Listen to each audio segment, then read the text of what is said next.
Менің ең сүйікті кітабым «Жусан иісі», оның авторы Сайын Мұратбеков. Кітаптың ең маңызды құндылығы. Жетім Аянның көрген қиындықтары адам бойында аяушылық, жанашырлық сезімін қозғап, Аян секілді тағдыр тауқыметін тартқандарға көмек қолын созуға жетелейді. Адамгершілікке үндеу кітаптың басты құндылығы. Яғни кітаптың ең маңызды құндылығы адамгершілік. Мазмұны.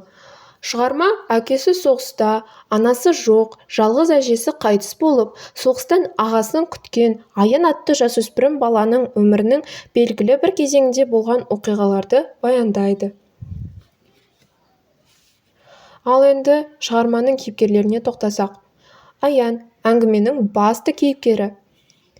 Өжет, қайсар, зерек, өте ақ көңіл, ақылды бала.